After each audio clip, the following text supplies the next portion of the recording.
Hey guys, welcome to another episode of InRange. I'm here at the Buffalo Soldier Museum in Houston, Texas to celebrate the 160th anniversary of Juneteenth. I posted some promotional content for this and I got comments from the traditional gun community in which like, why don't we just do this on July 4th? Why is there another holiday? Juneteenth is fake. Well, I can answer that question, but frankly, I think the people here will answer it better. So we're going to have a montage of living history reenactments, historians, and people who can address why Juneteenth is not just not fake, but even more important than the 4th of July.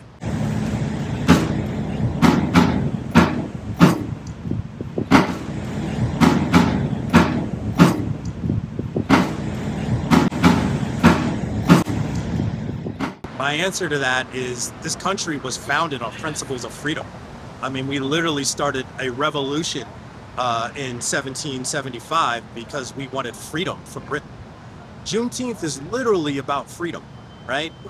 We were heading down to Texas, the 25th Army Corps, to make sure that freedom was granted, right? You know, the Emancipation Proclamation and the following amendments freed the slaves, but Texas was still holding on to those slaves. So Juneteenth is about us coming into Galveston, reading General Order Number 3 and letting these slaves know that they are free. It is a celebration of literal freedom.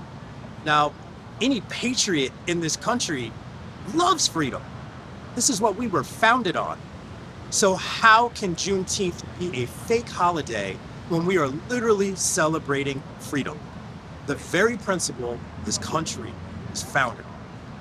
Absolutely absurd to minimize that holiday. It's not just black freedom, it's American freedom. If any of us are slaves, we're not a free country. Juneteenth is the holiday that helps us to understand when everyone was free in the nation.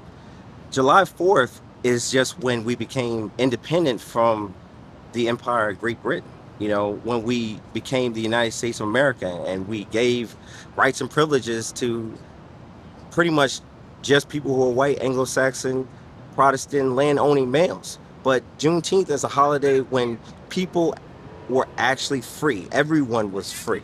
There was nobody that was enslaved, at least not legally, right? That's the importance of Juneteenth. That's why we're celebrating this here on this holiday.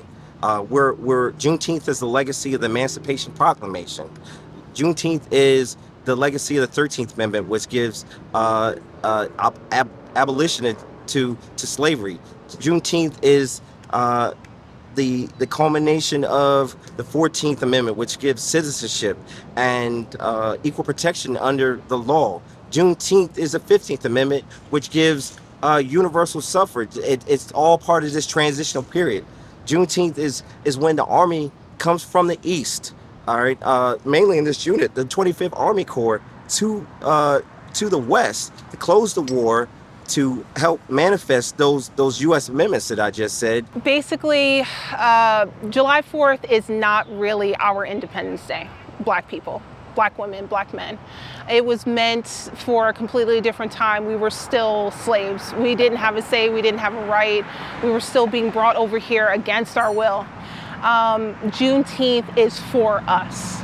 It is to mark the moment that we decided, we realized we deserve to be here. We have a right to fight for life, liberty, and everything that they promised us but never gave.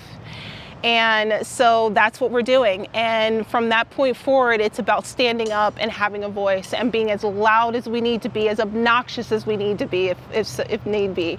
Because we want to change it for not just ourselves and not just to honor our past ancestors, but we want to change it for the little boys and girls that are here now, that continue to be told they're nothing, it doesn't matter, maybe you'll get somewhere and all of that, being promised the American dream, but then don't have the resources or given the opportunities that every single white person or non-black person get.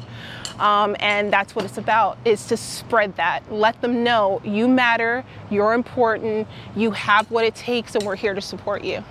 My name's Steve Thomas. I'm the owner of Living History Co.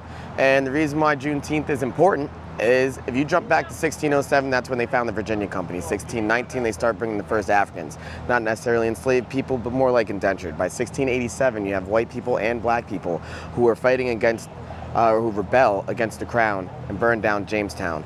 But then they do that, they come back, and originally there's an interesting psychological shift where these people originally want a better situation for everybody. But afterwards they tell the black people they're enslaved forever into chattel slavery, and then white people are now overseers. And if we've jumped forward to the revolution, that war that we fought for representation and the right to vote, most people wouldn't be able to vote unless you were a white land-owning male. Otherwise, you're probably property, such as children, women, and enslaved people. So really, once you hit to Juneteenth, it's the freedom for everybody. So America starts off as saying, you know, we have this promise of an idea and a dream, and Juneteenth is where they start to fulfill that dream. As you can see from some of the replies we got here from these living history reenactors and others, that really, I think you could argue that Juneteenth is more of a legitimate holiday than even July 4th is. And these people saying this is fake are coming from a pretty disturbing perspective. While the 4th of July was a declaration of independence against European rule and was potentially the end of the divine right of kings, it really was only to empower and provide freedom to those who were white men, mostly, that owned land and had money. Everyone else was left behind, and in fact, it reinforced slavery. During the War for Independence, the British offered any black man their freedom if they sided on the loyalist side. Whether or not they would have followed through with that or not, we don't know. But the reality is, you probably had a better chance of freedom during the War for Independence by siding with the British than with the American cause. But however, we always talk about on this channel that America should aspire to what it intends and should be. And Juneteenth was a great stride forward in that, in which it was potentially the world's largest enslaved rebellion, and that these people, by their actions in direct combat and otherwise, freed themselves with the assistance of the Union cause. But really, their self-empowerment is why we have Juneteenth, and we have one step closer to the freedom we have today. And if you're a true American and a true patriot and truly believe in freedom, Juneteenth isn't fake. Thanks for watching.